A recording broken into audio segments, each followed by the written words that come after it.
Dr. C. Naveen Kumar. Here I am going to present on identification hotspot location. So everybody knows about the crashes, and there are many techniques to identify black spots. So usually in India, throughout India, what we are doing is we'll just know the count of the crash. Crash means accident. Actually, it is not accident. Any crash will not be occurring by accident. So it is, the term usage is only wrong.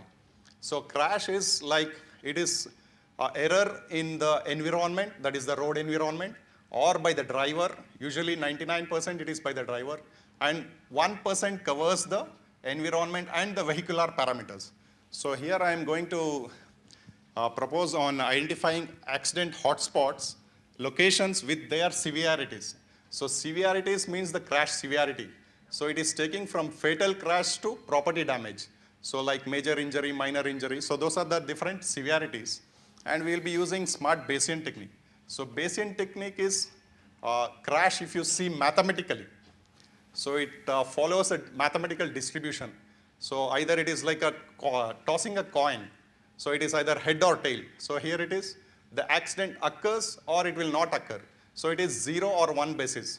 So if we see mathematically, we will be using a binomial distribution. As the crash events are less, means if you see the whole road network, in India, we are having around 56 million, that is around, 5.6 million, around 56 lakh kilometer of the road stretch. So these are the contents. So coming to the introduction, I have given already a bit of it, and what are the past surveys I did to come into this proposal, and the research objectives. The methodology is considering the study area, the crash prediction models, and the research applications. I am going to give like what are the applications from this study, like by proposing or by knowing the crashes. So what are the two things that we can identify? Like one is the crash modification factor and the crash information system that I'll be dealing out. And next is the expected outcomes and the proposed study budget. So as we all know that around 56 lakhs of road network is there. And in that, presently I'm considering the urban roads. It consists of 9% of the total road network. And if we see the urban infrastructure investment, it is around 55.8. That is 56% of the investment is done towards the road structures. That is the urban road infrastructure. So as per the 2016 study, like road accidents, that is the road crashes is the 8th leading cause of death. So these things you are aware. And out of the road statistics around 5 lakhs, that is around 17 people die every day, every hour. There is one aeroplane crash daily in India, which is not on media, but it is happening on the roads. And around GDP, if we see, we are losing around 4,000 crores annually. And if we see our Telangana state, it is ranking on 8th. So we are on the, within the 10. So it needs to be quantified, and mitigation measures need to be taken to reduce the crashes. And if we come to the next, as per the city locations, so I guess due to the sofa set, you might not be able to see, it is Hyderabad is in 17th position as per the crash statistics. So which needs to be improved to reduce the fatal crashes, which is around 300 fatal crashes annually. That is nearly 1 fatal crash per day. So taking all this basic information, we plan to mitigate the crashes. And this was the literature survey done, because what we are following and why there is no reduction in the crashes from the past history. Like we started to reduce the accidents or the crashes on the road, but from nearly 2010 we started like considering road safety action plan 2010, but we have reached 2018 and still there is no reduction. So why that is happening? So if we see that we are not following the scientific, in a scientific way. So if you see crash, as I explained, it is like a toss, it is either 0 or 1. So we should go for a mathematical analysis or scientific analysis of the crashes. So why we need to do this? So basically there will be low funds available for any mitigation measures or any improvement. So, and priority should be given for high crash locations. That's where the hotspot or the black spot comes into picture. Usually what we say, like we'll take the records from the police station and we say like, okay, at this location there are some crashes or accidents more than 5, so let us try to put all our funds to that and we'll try to improve it. But basically it will be like, if we speak mathematically, it is having an effect of regression to mean. Means it regresses towards the mean. So exactly the crash hotspot might be not the same location. It might be due to some curve or a intersection or some access road. So those parameters will not be considered while applying the or sanctioning the funds to improve the black spots. So to develop this, I have proposed some 5 objectives. One is to identify the key crash contributing factors. So like if we speak in engineering terms, it is like the geometric parameters, like the highway geometric parameters, and the traffic volume or the classified traffic volume. Since in India we are having a huge classification of vehicles, taking from 2-wheelers, 3-wheelers, multi-axle vehicles, trucks. In trucks also we have many kinds. So all these parameters and how they affect the or how they lead into a crash or an accident, that can be analyzed, and we can use some statistical methods to model these crashes and to find which parameters are affecting to or leading to the crash. And there are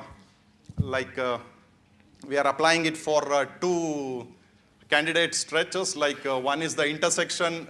There will be, separate model will be developed, and for road segments a separate model will be developed, as the parameters will be different for road segments and it will be different for intersections.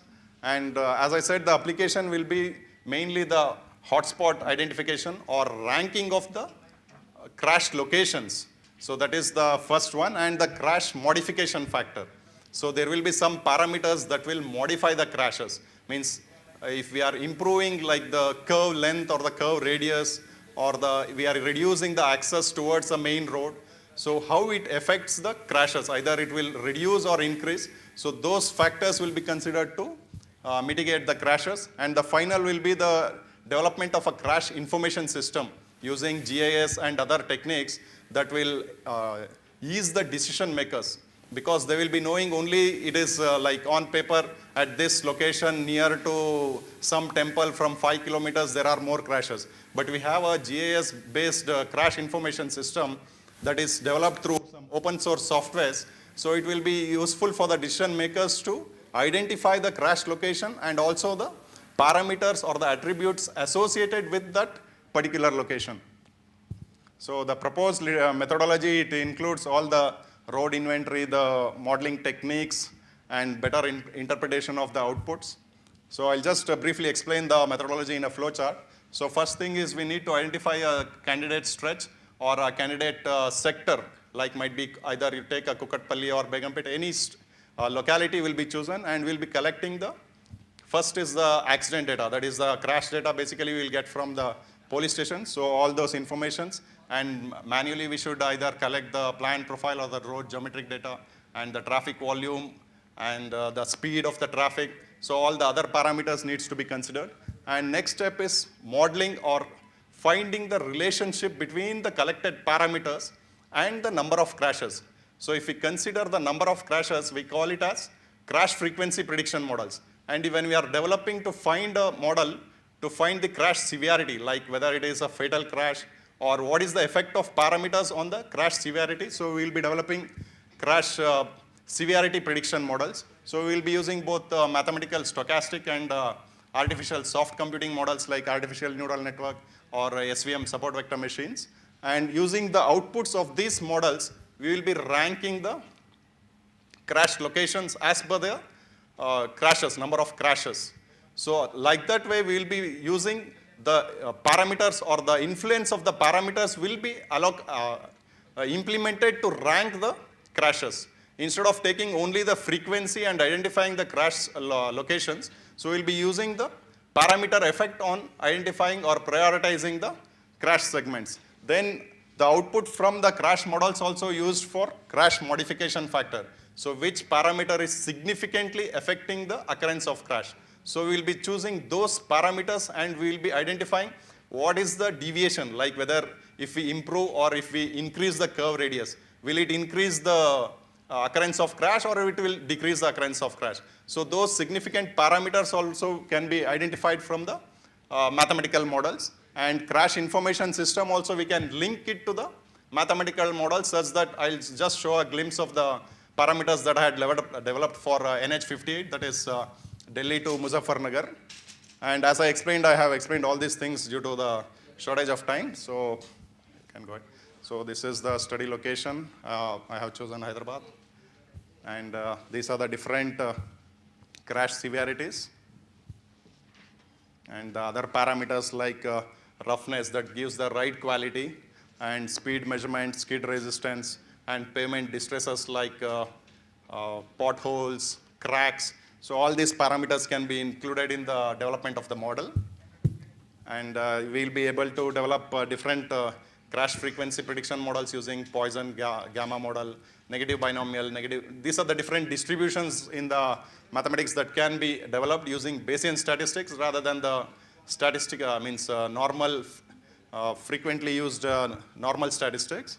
And crash severity models can be developed using ordered logit or ordered probit model. And we'll be ranking the segments. Segments means the part of the road, like for 1 kilometer, we'll be taking with 200-meter segments. And this is how we can rank the crash locations and identify which segment is having more number of crashes. And to know the crash modification factor, it is also from the mathematical model, we will be identifying whether the number of lanes or the more number of cars in the traffic is increasing. And crash information system, by this time you might be aware, like we'll be using GIS to provide, develop a crash information system. And these are the expected outcomes, like a readily available, accessible database system of the crash can be made, which is not available, might be in Tamil Nadu is the first state which is having a crash database system. And a better modeling technique can be used, and crash modification factors will be developed, and a better crash analysis system will be done. GS1.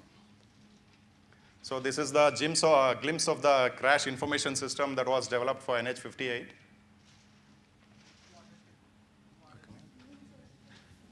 Done, ma'am. Just 2 minutes. In the meantime, we can go for question. It will just give the GIS base how you can input the parameters. It's not coming. Okay, it's not coming anyway.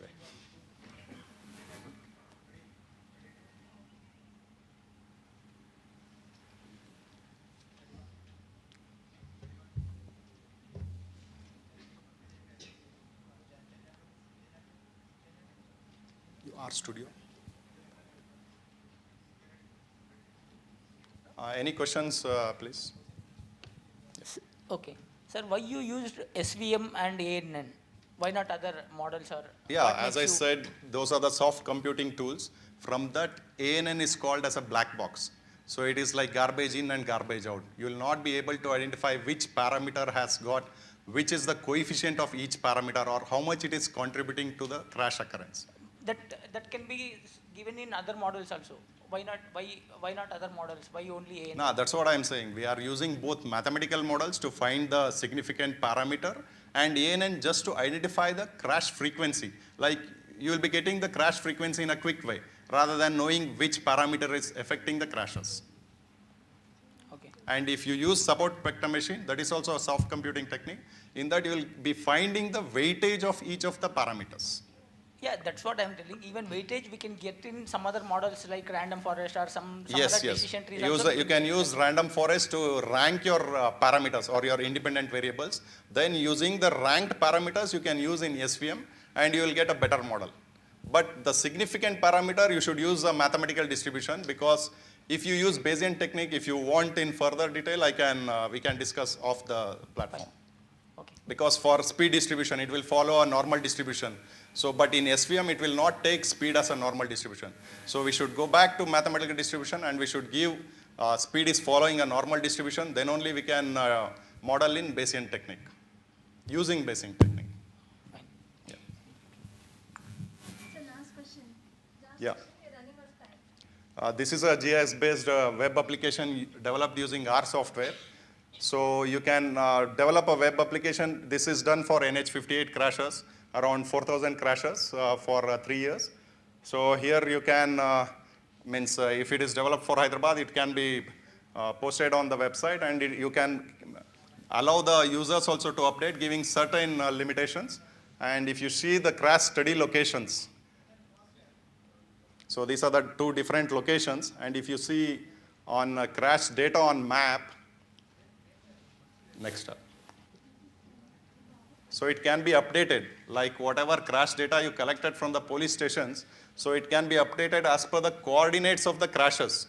So usually nowadays police records are having this easting, northing, or latitude, longitude coordinates also. So as per that, you will be able to identify the crash hotspot location also. So if you see that segment, it is 256, and if it is less than 10, I have given it as green. So actually in background, the map should come up, the NH58, Delhi to Muzaffarnagar, but I guess due to slow internet, it is not coming up. So this is the web-based crash information system as the end product, along with the identification of crash locations. I guess there was last question. Hi, sir. Whatever you are taking input data, Yeah. you are taking those are deterministic values. No, input data will be collected either from the field or as a primary data or as a secondary data. So based on that, you are going to, okay, my doubt is how do you know that are exact? Authenticated. Yeah, Yeah. exact correct values. So what we'll do, that's what the Bayesian technique says is, it will, we'll be developing a model, or if we, as an example, if we said speed, so speed will follow normal distribution. So we'll be using the random distribution or the normal distribution to generate the missing data. So whatever data is missing will be generated by the mathematical model itself. No, my question is, if you take a road roughness only, you will come to one value. Yes. But it will not be in reality, it will not that value, because when time changes, it will also changes. Yes. Then how do you say that all this will become to one? So whatever we are taking as part of that time, and what was the crash at that time. So depending upon the crash also, it might have occurred on some December or some past data. Yeah. So obviously we'll be giving the time interval or the exact time of the crash, and exact timely variable also will be incorporated in the model for your question. Suppose if you design for 2020, if you changes to 2025, the pipe roughness may increase or decrease. Yes. But you are not taking that into account. So we can use crack propagation models. So those models output can be used as an input for the models what you are developing. But you are not taking that. No, that's what I said. I am taking timely interval or timely data. So if you are, anyhow you will be having historical crash data. Okay. In the similar way, whatever crack or whatever distresses on the pavement. So obviously you will be knowing that this is the distress in the cracks or the potholes. As per that, what is the effect on it? So if there is crack, obviously there might have crash occurred, but at the end moment it should be repaired and it should be mitigated. Thank you one and all, and thanks for awareness in action for giving me this opportunity. Thank you.